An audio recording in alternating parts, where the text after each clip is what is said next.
साथियों, मैं अंकित कुमार यादव आप सभी का स्वागत करता हूं सृष्टि ज्ञान केंद्र में, जहां हम अध्याय 4 पढ़ रहे हैं और अध्याय का नाम है सत्ता के वैकल्पिक के।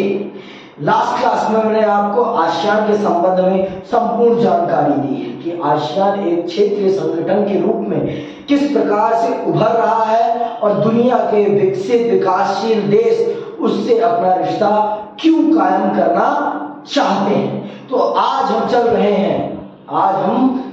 हैं अपने पड़ोसी देश चीन के संबंध के बारे में पढ़ने। हम दोनों ही देश एक समय पर आजाद हुए, लेकिन ऐसा क्या होता है कि चीन हमसे आर्थिक विकास के मामले में दुगनी रफ्तार प्राप्त कर लेता है। इस चीज को चल रहे हैं हम समझने और जानने। तो आज का आपका प्रमुख विषय है चीनी अर्थव्यवस्था का उत्थान। चीनी अर्थव्यवस्था का उत्थान, और ये उत्थान कैसे हुआ, चीन ने किन नीतियों का अनुसरण किया कि चीन भारत से कोसों आगे निकल गया और भारत पीछे रह जाता है। आइए पढ़ते हैं और समझते हैं कि चीन ने वो कौन कौन से काम किए जिनके कारण चीन हमसे आर्थिक विकास के मामले में आगे निकल गया। तो चलिए प्रारंभ करते हैं। आइए अब हम अपने बिल्कुल नजदीक के पड़ोसी और शक्ति के तीसरे बड़े केंद्र चीन की ओर रुख करें। आर्थिक शक्ति के रूप में चीन के उदय को पूरे विश्व में जिस तरह देखा जा रहा है, उसे अगले पन्ने पर अंकित कार्टून एकदम ठीक बता रहा है। 1978 अंडरलाइन कर लो इसकी। 1978 के बाद से जारी चीन की आर्थिक सफलता को एक महाशक्ति के रूप में इसके उभरने के साथ जोड़कर देखा जाता है। आर्थिक सुधारों की शुरुआत करने के बाद से चीन सबसे तेजी से आर्थिक वृद्धि कर रहा है और माना जाता है कि इस रफ्तार से चलते हुए 2040 तक वह दुनिया की सबसे बड़ी आर्थिक शक्ति अमेरिका से भी आगे निकल जाएगा। ये अनुमान लगाया जा रहा है कि हो सकता है कि 2040 तक चीन दुनिया का सबसे ताकतवर आर्थिक देश बन जाए। और ये कैसे हुआ? हम दोनों एक ही समय पे आजाद हुए। हम 47 में आजाद हुए और वो 1949 में एक देश के रूप में बना। वो हमसे 2 साल बाद बना, तब भी वो हमसे आर्थिक रूप से कैसे आजाद, आर्थिक रूप से कैसे आगे निकल गया, उसके आगे निकलने के पीछे क्या कारण है, यही हम चल रहे हैं आज समझने। समझ में आई बात? आप ये बात जानते हैं कि जब चीन ने अपने आप को एक राष्ट्र के रूप में निर्मित किया तो उसने संपूर्ण रूप से किस अर्थव्यवस्था का अनुसरण किया? उसने संपूर्ण रूप से सोवियत अर्थव्यवस्था, सोवियत राजनीतिक व्यवस्था का अनुसरण किया। उसने उनके अनुसार अपने देश को संचालित किया। आप इस बात को जानते हैं। लेकिन भारत ने उसके विपरीत आर्थिक व्यवस्था समाजवादी रखी, लेकिन राजनीतिक व्यवस्था लोकतांत्रिक रखी। तो लोकतांत्रिक व्यवस्था में जनता के पास अधिकार होते हैं, लेकिन आपकी साम्यवादी राजनीतिक व्यवस्था में जनता के पास कोई भी राजनीतिक अधिकार नहीं होते। जनता के पास कोई भी राजनीतिक अधिकार नहीं होते और वहां पर सत्ता जो होती है एक लंबे समय के अस्थायित्व में रहती है। वहां पर सत्ता क्या होती है? अस्थायित्व में रहती है। बार बार सत्ता में परिवर्तन नहीं देखा जाता है। लेकिन लोकतांत्रिक व्यवस्था में एक समय बाद सत्ता में परिवर्तन हो ही जाता है। सत्ता में परिवर्तन हो ही जाता है। और इनकी आर्थिक विविधता और हमारी आर्थिक विविधता दोनों में जमीन और आसमान का फर्क है। जमीन और आसमान का फर्क है। शुरू में ये भी गरीब थे, शुरू में ये भी उतनी ही गरीब थे, लेकिन इन्होंने आर्थिक सुधार की नीतियों को बहुत जल्दी प्रारंभ किया। इन्होंने आर्थिक सुधार की नीतियों को हमसे 20 साल पहले प्रारंभ कर दिया। और जब जिस देश ने हमसे 20 साल पहले प्रारंभ किया, उसका आगे निकलना तो स्वाभाविक है। उनका आगे निकालना तो लाजमी है ना। और आप ये भी जानिए कि उन्होंने जो आर्थिक सुधार की नीतियां अपनाई, उन्होंने अपने शर्तों के अनुसार अपनाई। उन्होंने आर्थिक सुधार की नीतियां किसी दबाव में नहीं अपनाई, और हमने आर्थिक सुधार की नीतियां एक दबाव के अंतर्गत अपनाई। तो ये अंतर है सबसे बड़ा।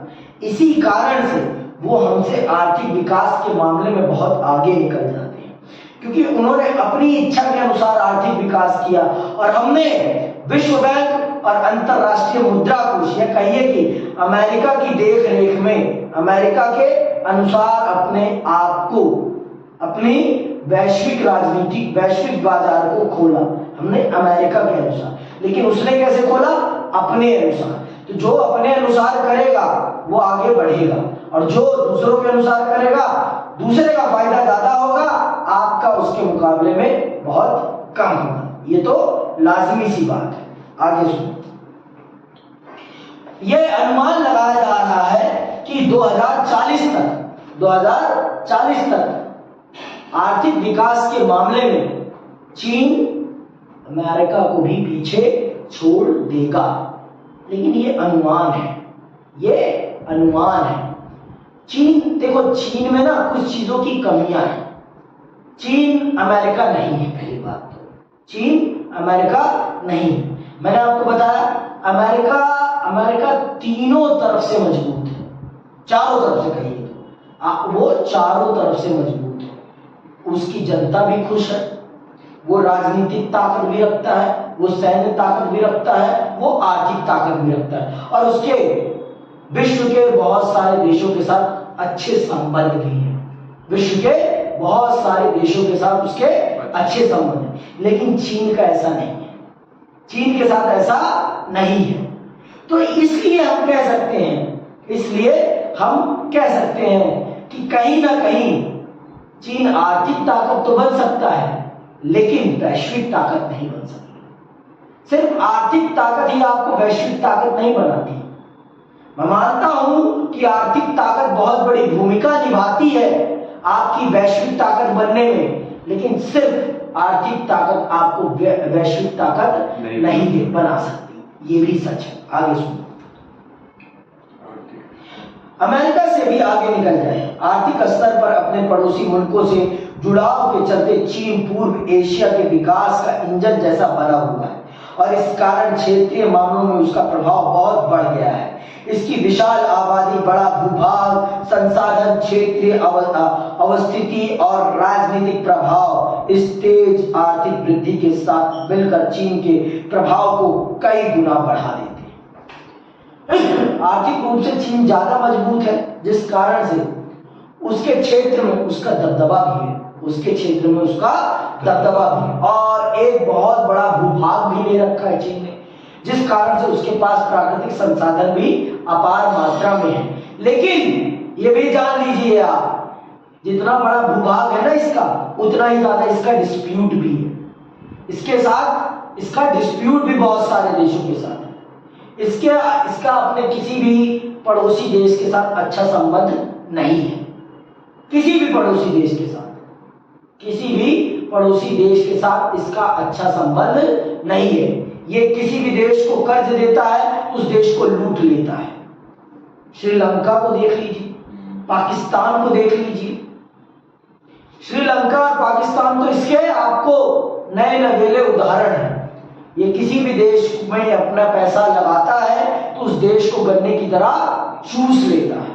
ये इसकी हकीकत है। ये उस देश को पूरी तरीके से बर्बाद कर देता है। ये अमेरिका की तरह उस देश को बढ़ावा नहीं देता, ये बर्बाद कर देता है। तो आप खुद बताइए, उस देश की जनता इस चीन को पसंद करेगी? ये चीज सबसे बड़ी बात है। आप आर्थिक रूप से ताकतवर तो बन गए हैं, लेकिन आपको समाज की स्वीकृति नहीं मिलती, आपको जनता की स्वीकृति नहीं मिलती। और एक राष्ट्र में, एक देश में, एक विश्व राजनीति में आपको जनता की स्वीकृति मिलना बहुत जरूरी है। बिना जनता की स्वीकृति प्राप्त किए हुए आप आगे नहीं बढ़ सकते। चीन अपनी जनता का खुद एक्सप्लॉयटेशन करता है। जितनी सस्ती लेबर चीन में है ना, उतनी सस्ती लेबर दुनिया में किसी भी देश में नहीं। इसीलिए दुनिया की सबसे ज्यादा अधिकतम फैक्ट्रीज कहाँ है? चीन में। यही उसके विकास का सबसे बड़ा कारण है, यही उसके आर्थिक विकास का सबसे बड़ा कारण है। अभी बताऊंगा मैं, आगे सुनो। 1949 अंडरलाइन कर लेना। 1949 में माओ के नेतृत्व में हुई साम्यवादी क्रांति के बाद चीन जनवादी गणराज्य की स्थापना के समय यहाँ की आर्थिकी सोवियत मॉडल पर आधारित थी। आर्थिक रूप से पिछड़े साम्यवादी चीन ने पूंजीवादी दुनिया से अपने रिश्ते तोड़ दिए। ऐसे में इसके पास अपने ही संसाधनों से गुजारा करने के अलावा कोई चारा नहीं था। हाँ, थोड़े समय तक इसे सोवियत मदद और सलाह भी मिलती थी। इसने विकास का जो मॉडल अपनाया उसमें खेती से पूंजी निकालकर सरकारी नियंत्रण में बड़े उद्योग खड़े करने पर जोर था। चूंकि इसके पास विदेशी बाजार से तनिक और सामानों की खरीद के लिए विदेशी मुद्रा की कमी थी, इसलिए चीन ने आयातित सामानों को धीरे धीरे घरेलू स्तर पर ही तैयार करवाना शुरू किया। ये इसकी सबसे बड़ी कामयाबी थी। इसके पास विदेशी मुद्रा की कमी थी, तो इसने क्या किया? इसने जो बाहर से सामान मंगाना पड़ता था उन सभी सामानों को अपने देश में ही बनाना स्टार्ट किया, जिससे कि इसका विदेशी पैसा बन सका और इसका देश आत्मनिर्भर बन सका। ये इसकी सबसे बड़ी खूबी थी।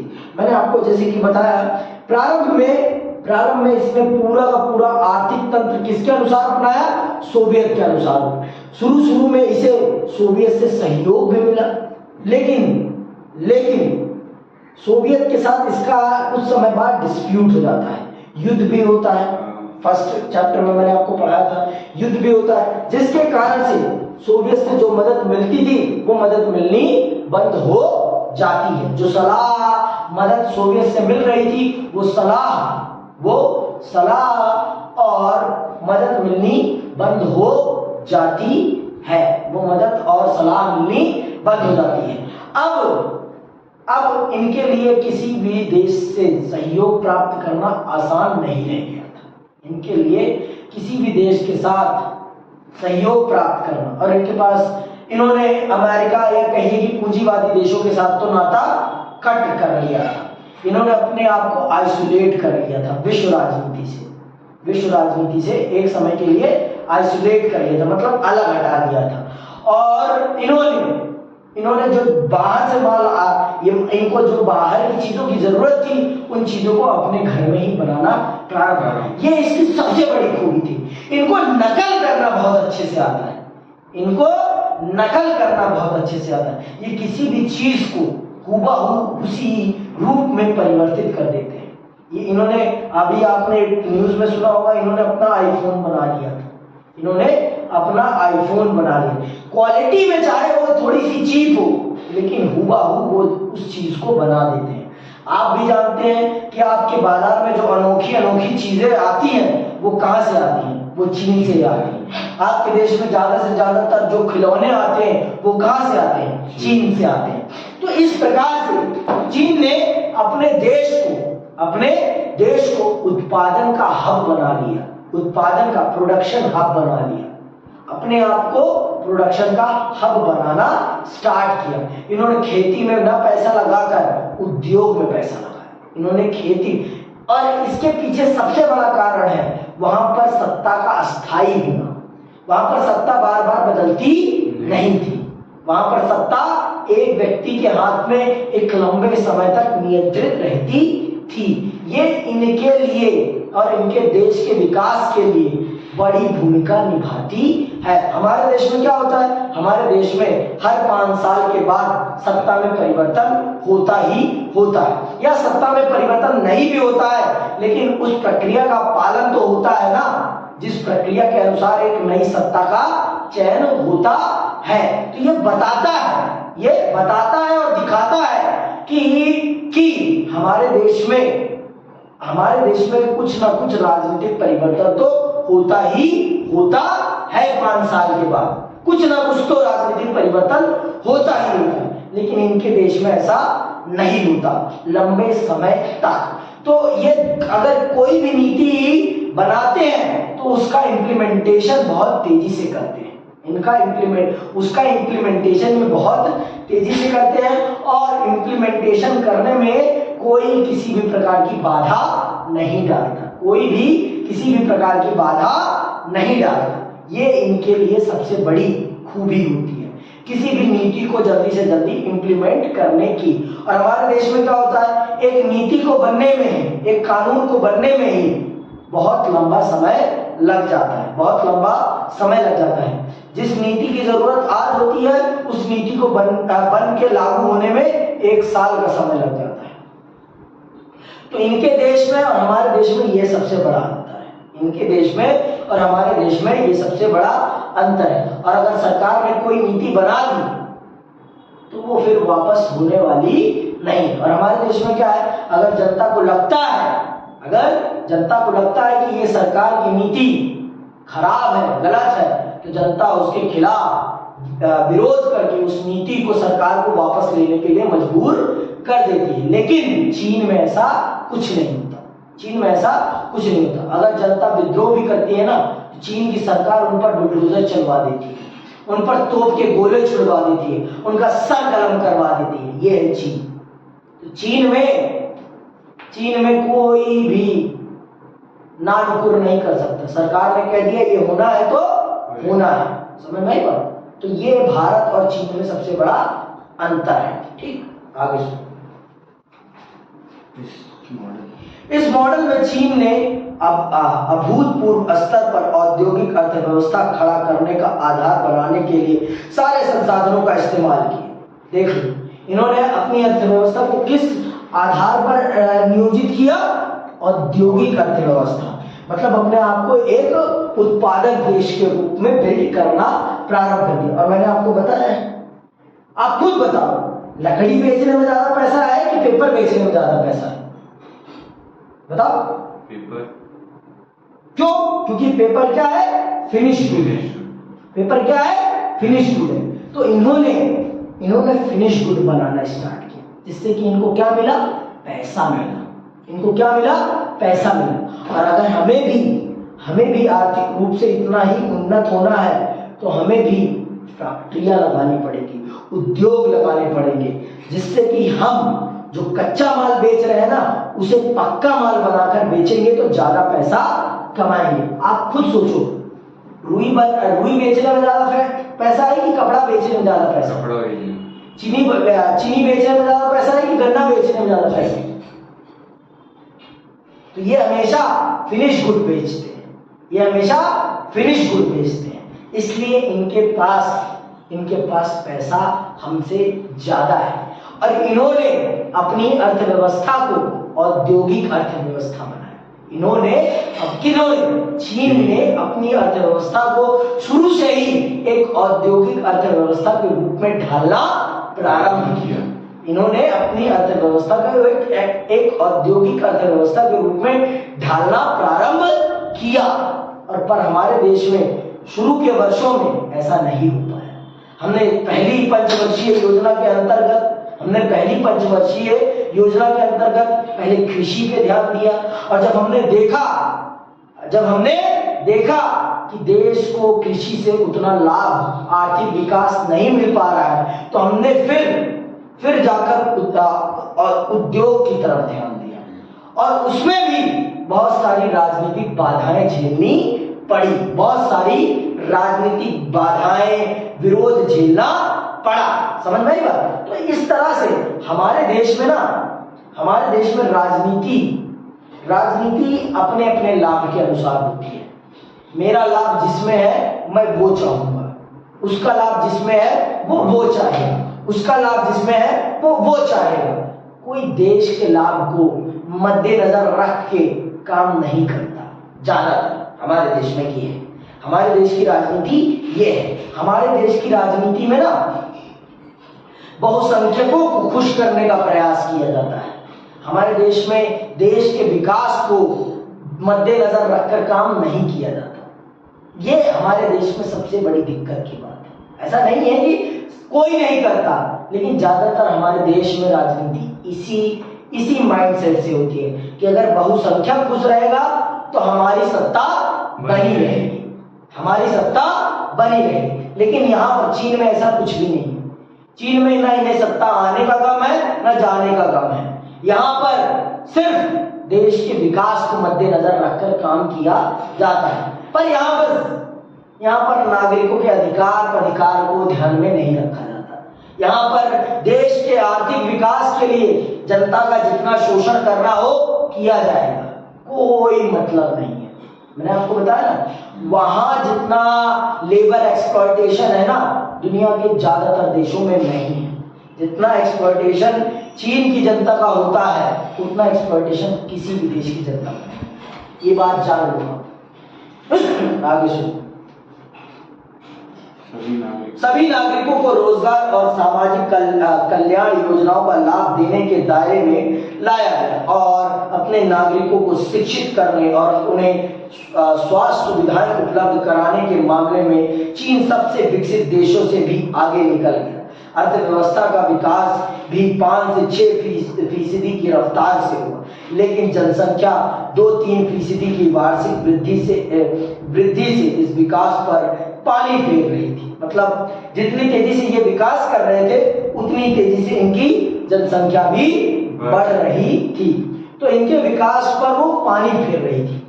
इन्होंने शिक्षा स्वास्थ्य अपनी जनता को मुहैया कराया बहुत ही कम कीमत पर, और आज तक हम अपने देश को ये सुविधाएं उपलब्ध नहीं करा पाए। जो देश अपने देश की जनता को शिक्षा और स्वास्थ्य उपलब्ध नहीं करा पाएगा, वो देश कभी भी विकास नहीं कर पाएगा। ये बात जान लो आप। अगर आपको सच में विकास करना है तो आपको अपनी जनता को विकास इतना प्रदान कर देना, शिक्षा स्वास्थ्य इतना उपलब्ध करा देना है ना, कि वो अपने आप को खुद ब खुद केपेबल बना ले अपना विकास करने के लिए। और हमारे देश में अभी भी ऐसा नहीं हो पाया। हमारे देश का ग्रामीण क्षेत्र अभी भी अभावपूर्ण है शिक्षा से और स्वास्थ्य से। शिक्षा और स्वास्थ्य से अभी भी हमारा ग्रामीण क्षेत्र अभावपूर्ण है। ये सबसे बड़ी दिक्कत की बात है, ये सबसे बड़ी समस्या है हमारे देश के लिए। और अगर हम इस चीज से निजात नहीं पाएंगे, इस समस्या का निवारण नहीं करेंगे, तो हम कभी भी विकसित देश नहीं बन पाएंगे। और अगर हमें विकसित बनना है तो हमें शिक्षा और स्वास्थ्य पर बहुत ध्यान देना पड़ेगा। शिक्षा और स्वास्थ्य पर बहुत ही ज्यादा ध्यान देना पड़ेगा। बिना इन दोनों चीजों पर ध्यान दिए हम आगे निकल ही नहीं सकते। ये बात जान लीजिएगा। और इन्होंने फिर अपनी जनसंख्या को रोकने के लिए जनसंख्या नियंत्रण कानून लाए।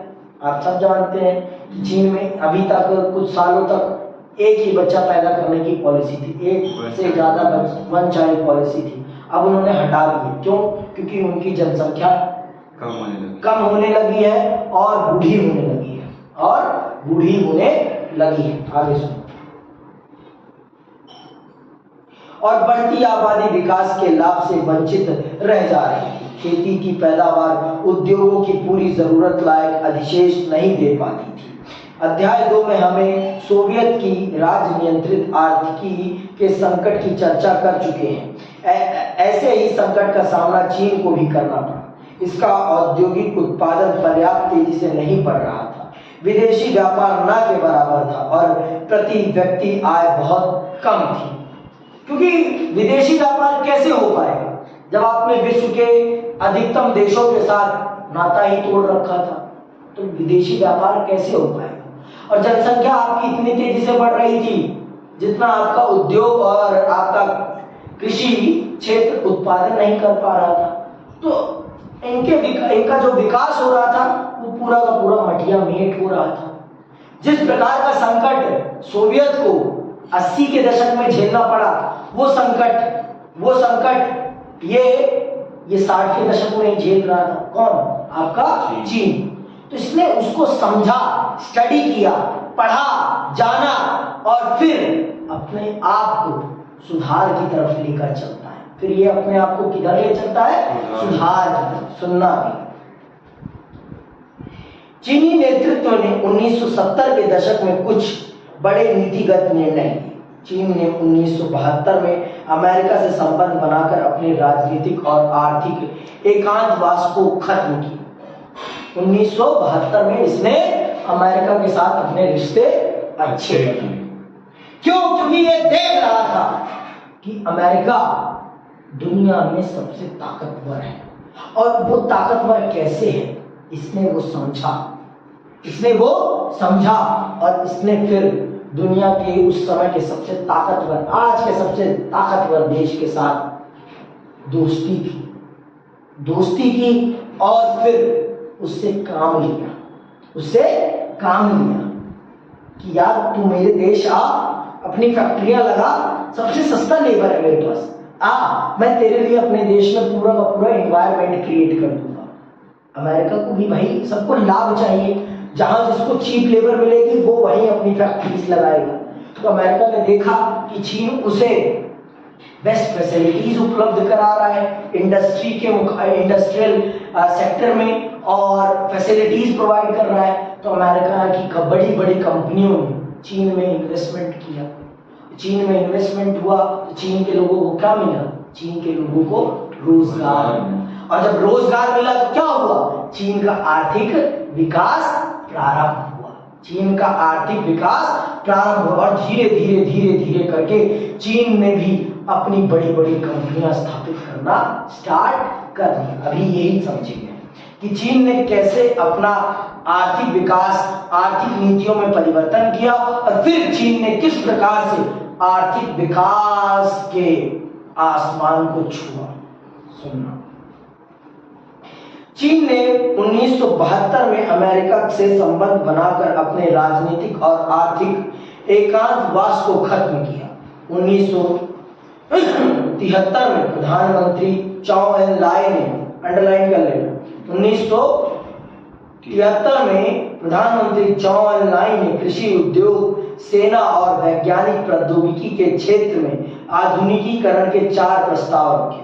1978 में तत्कालीन नेता देंग सियाओपिंग ने चीन में आर्थिक सुधारों और खुले द्वार की नीति की घोषणा की। अब नीति यह हो गई कि विदेश पूंजी और उद्योग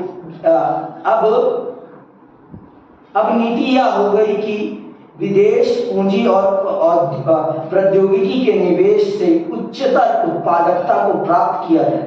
बाजार मूलक अर्थव्यवस्था को अपनाने के लिए चीन ने अपना तरीका आजमाया। देख लो, इन्होंने अपने तरीके से विश्व के बाजार को अपने देश में आमंत्रित किया, ना कि विश्व बाजार के अनुसार अपने देश को बनाया। ये बात ध्यान रखना। इन्होंने हर काम को बहुत ही चरणबद्ध तरीके से किया, सिस्टमैटिक तरीके से किया, जिस कारण से इनका विकास हो सका। इन्होंने हर चीज को चरणबद्ध तरीके से खोला कि पहले ये सेक्टर खोलेंगे, फिर ये सेक्टर खोलेंगे, फिर ये सेक्टर खोलेंगे। एक साथ नहीं खोला। और हमने क्या करा था? हमने एक ही बार में तीनों सेक्टर खोले थे। हमने अपने अनुसार नहीं खोले थे, हमने विश्व बैंक और अंतरराष्ट्रीय मुद्रा कोष के अनुसार खोले थे, जिस कारण से हम उसका लाभ नहीं उठा पाए जिस प्रकार से चीन उठा पाता है। चीन ने हर काम अपने अनुसार किया, और हमने दूसरों के अनुसार किया। इसलिए हम उतना लाभ नहीं उठा पाए जितना लाभ चीन उठा पाया। समझ में आई बात? आगे सुनो। चीन ने शॉक थेरेपी पर अमल करने के बजाय अपनी अर्थव्यवस्था को चरणबद्ध तरीके से खोला। सुन लिया? चीन ने शॉक थेरेपी, एक बार में पूरा सिस्टम कोलैप्स नहीं किया। चीन ने तरीके से एक के बाद एक को बनाया, एक के बाद एक को खोला और उसका परिवर्तन किया, एक के बाद एक बार में सब कुछ नहीं किया, एक के बाद एक को बदला, तो जिससे कि कुछ भी बर्बाद नहीं हुआ, इनका कुछ भी बर्बाद नहीं हुआ। अभी सुनो, 1982 में खेती का निजीकरण किया गया और उसके बाद 1998 में उद्योगों का देखो, पहले इन्होंने अपने प्राइमरी सेक्टर को बनाया,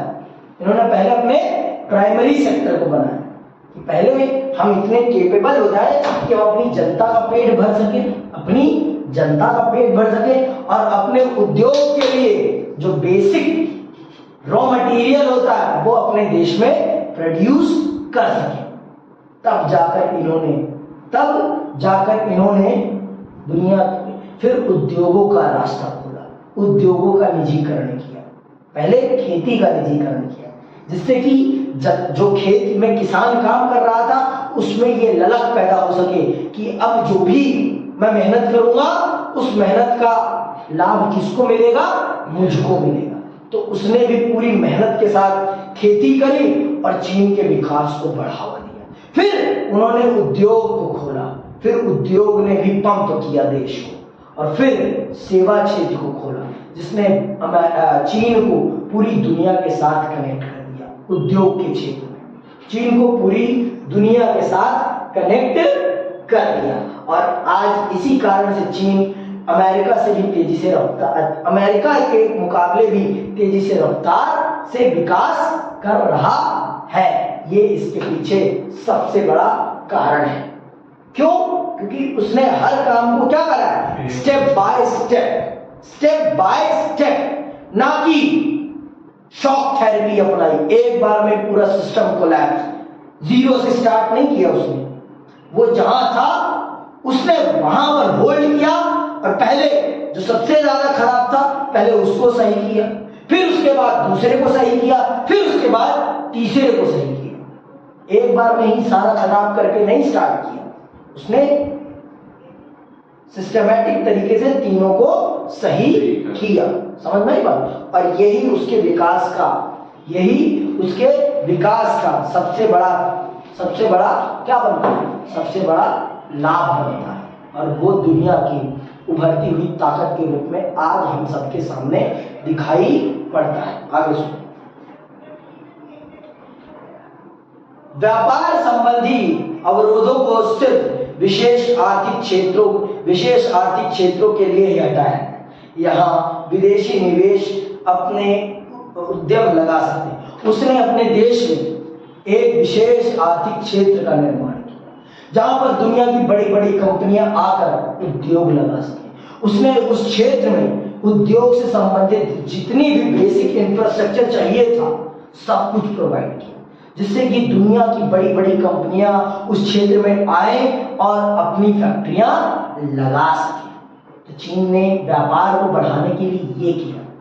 चीन ने अपने देश में क्या बनाया, विशेष आर्थिक जोन, विशेष स्पेशल इकोनॉमिक जोन बनाया, जिसमें उसने इंडस्ट्री से रिलेटेड जितनी भी बेसिक इंफ्रास्ट्रक्चर थे वो सब प्रोवाइड किया, जिससे कि दुनिया की बड़ी बड़ी कंपनियां आसानी से आ सके वहां पर और अपनी कंपनियां एस्टैब्लिश कर सके और चीन को लाभ प्रदान कर सके, अपना भी लाभ प्राप्त कर सके और चीन को भी लाभ प्रदान कर सके। तो ये है चीन का मॉडल, जिस कारण से चीन आर्थिक विकास के मामले में दुनिया के बहुत से देशों को पीछे छोड़ते हुए आगे निकल जाता है।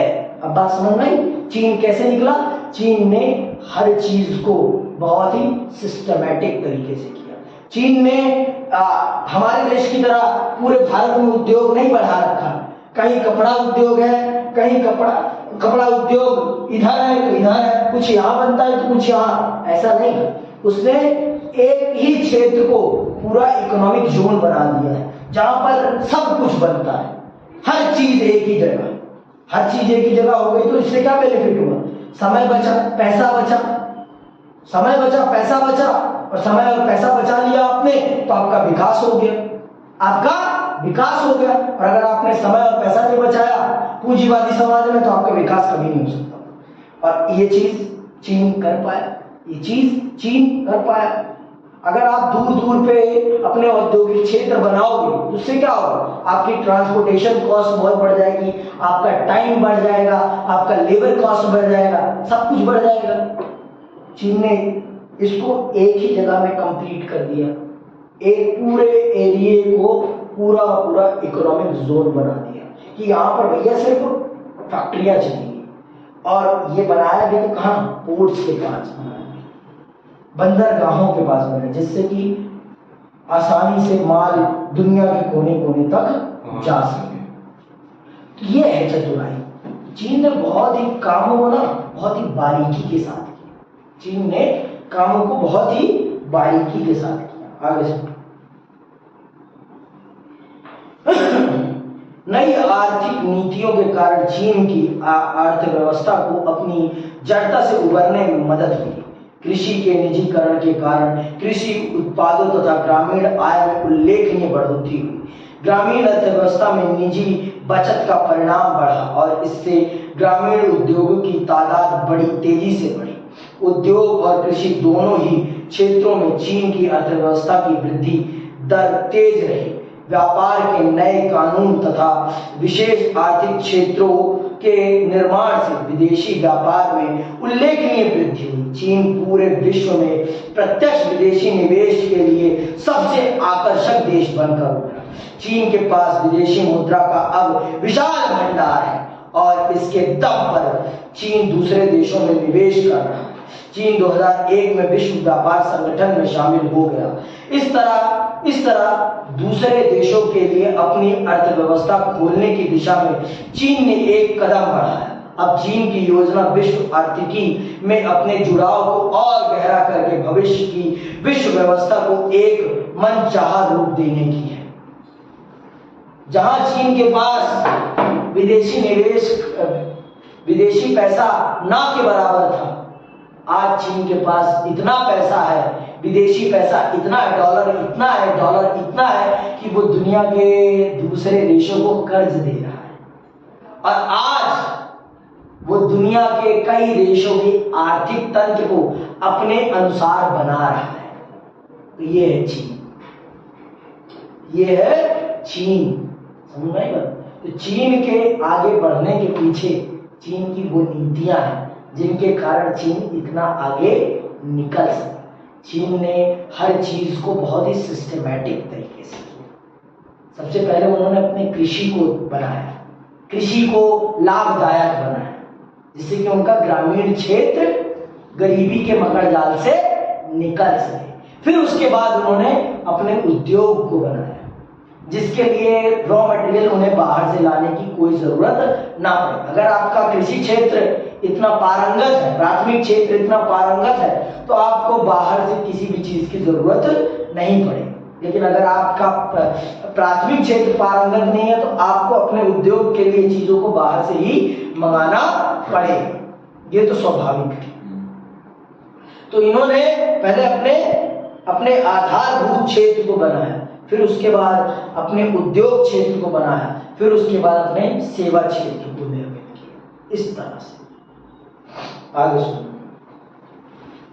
चीन की आर्थिकी में तो नाटकीय सुधार हुआ, लेकिन वहां हर किसी को सुधार का लाभ नहीं मिला। ये बड़ी बात है। चीन की आर्थिकी तो बहुत तेजी से बढ़ी, लेकिन इस आर्थिक विकास का सबको लाभ नहीं मिला है। सबको लाभ एक समान रूप में नहीं मिला है। चीन में सबसे ज्यादा गरीबी है, ये बात जान लो आप। चीन में बहुत गरीबी है, दिखती नहीं है, क्योंकि वहां पर मीडिया फ्री नहीं है। वहां पर सब कुछ किसके कंट्रोल में है? गवर्नमेंट के। सब कुछ कंट्रोल सरकार के। बिना सरकार के परमिशन के आप देश की एक भी बेसिक इंफॉर्मेशन नहीं बता सकते टीवी पे। ये चीन इज कंप्लीटली कंट्रोल नेशन। चीन कंट्रोल देश है पूरी तरीके से, और उसे कंट्रोल करती है उसकी सरकार। वहां पर कोई मानव अधिकार नहीं है। अगर आपने सरकार के खिलाफ कुछ बोलने की कोशिश की, खत्म। कोरोना की खबर निकल पाई? जब तक कोरोना ने चीन में तबाही नहीं मचा दी, तब तक कोरोना की खबर निकल पाई थी वहां से? नहीं निकल पाई थी। अब जान लो, आगे सुनो। चीन में बेरोजगारी बढ़ी है और 10 करोड़ लोग रोजगार की तलाश में। वहां महिलाओं के रोजगार और काम करने के हालात उतने ही खराब है जितने यूरोप में 18वीं और 19वीं सदी में थे। इसके अलावा पर्यावरण के नुकसान और भ्रष्टाचार के बढ़ने जैसे परिणाम भी सामने आए। गांव और शहर के तथा तटीय और मुख्य भूमि पर रहने वाले लोगों के बीच आर्थिक फासला बढ़ता जा रहा है। मतलब वहां का शहर और वहां का गांव बहुत बड़े स्तर पर आर्थिक विभेदी के संकेत दिखाते। मतलब गरीब गांव आज भी गरीबी के मकड़ जाल में है। चीन में गांव आज भी गरीबी के मकड़ जाल में है। ये बात जान लो। ये दिखाता है कि चीन ऊपरी तौर से बहुत विकास कर रहा है, लेकिन अंदरूनी तौर पर उसके देश में बेरोजगारी बहुत बड़े स्तर पर है। क्यों? क्योंकि चीन ने आर्थिक विकास करने के लिए मशीनों को सबसे ज्यादा प्राथमिकता दी। मशीनों के माध्यम से उसने विकास को तो बहुत बड़े स्तर पर पहुंचा दिया, लेकिन मानव विकास जो सबसे जरूरी विकास है, सबसे प्रमुख विकास है, उसके क्षेत्र में चीन अमेरिका के मुकाबले बहुत ही पीछे। इसीलिए तो मैं कह रहा हूं, चीन आर्थिक ताकत तो बन सकता है, लेकिन वैश्विक ताकत नहीं बन सकता। क्योंकि वैश्विक ताकत जो बनता है वो सर्वगुण संपन्न होता है, हर प्रकार से। आप जानते हैं कि अमेरिका की जनता बहुत ही खुशहाल है, बहुत ही खुशहाल। चीन जैसी स्थिति नहीं है अमेरिका की जनता की। अमेरिका की जनता अपनी सरकार के खिलाफ कुछ भी बोल सकती है। अमेरिका में जनता सरकार चुनती है, लेकिन चीन में ऐसा कुछ भी नहीं है। चीन में ऐसा कुछ भी नहीं है। तो ये चीन की बर्बादी का एक कारण बन सकता है। चीन ने ये जो आर्थिक विकास प्राप्त कर रखा है ना, अगर जनता के विकास पर चीन जल्दी से ध्यान नहीं देगा ना एक दिन चीन की जनता उसके इस सारे खोखले विकास को मटिया मेट कर देगी। ये भी सच है। तो अगर चीन को सच में एक आर्थिक ताकत, एक वास्तविक विश्व ताकत बनना है ना, तो उसे अपने देश की जनता का भी ख्याल रखना पड़ेगा, अपनी जनता को भी स्वायत्तता देनी पड़ेगी। तब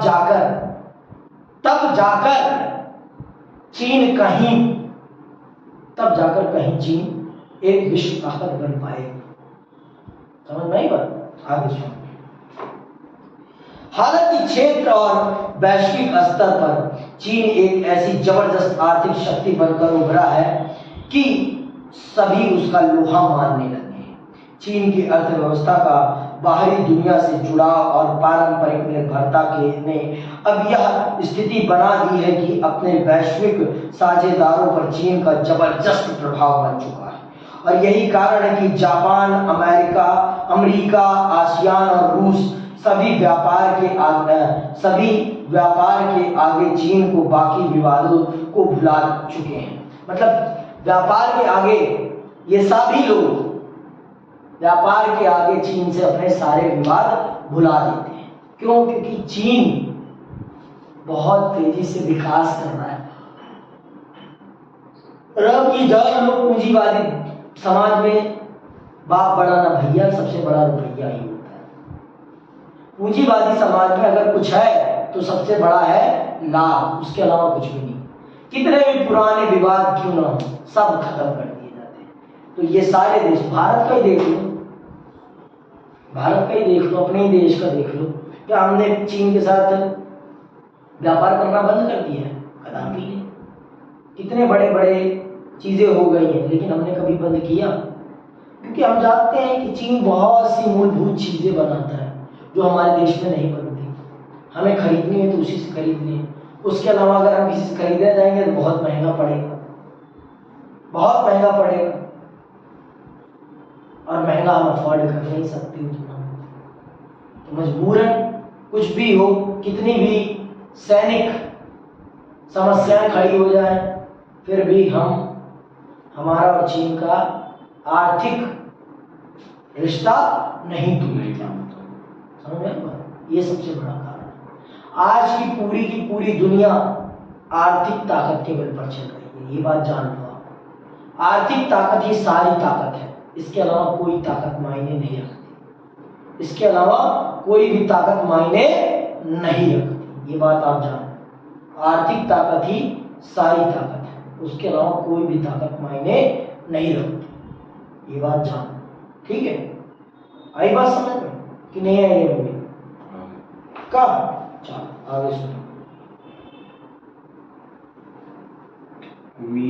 उम्मीद की जा रही है कि जल्दी ही चीन और ताइवान के मतभेद भी खत्म हो जाएंगे और ताइवान इसकी अर्थव्यवस्था के साथ ज्यादा घनिष्ठ रूप से जुड़ जाएगा। 1997 के वित्तीय संकट के बाद आसियान देशों की अर्थव्यवस्था को टिकाए रखने में चीन के आर्थिक उभार ने काफी मदद की है। लातीनी अमेरिका निवेश और मदद की इसकी नीतियां बताती हैं कि विकासशील देशों के मामले में चीन एक नई विश्व शक्ति के रूप में उभरता जा रहा है। देखो, मैंने आपको बता दिया है कि ये आर्थिक विकास मतलब दक्षिण अफ्रीका के देशों को, दक्षिण अमेरिका के देशों को और अफ्रीका के देशों में बहुत पैसा निवेश कर रहा है। लेकिन ये जहां भी पैसा निवेश करता है ना, उस देश को गन्ने की तरह चूस देता है, उस देश को बर्बाद कर देता है।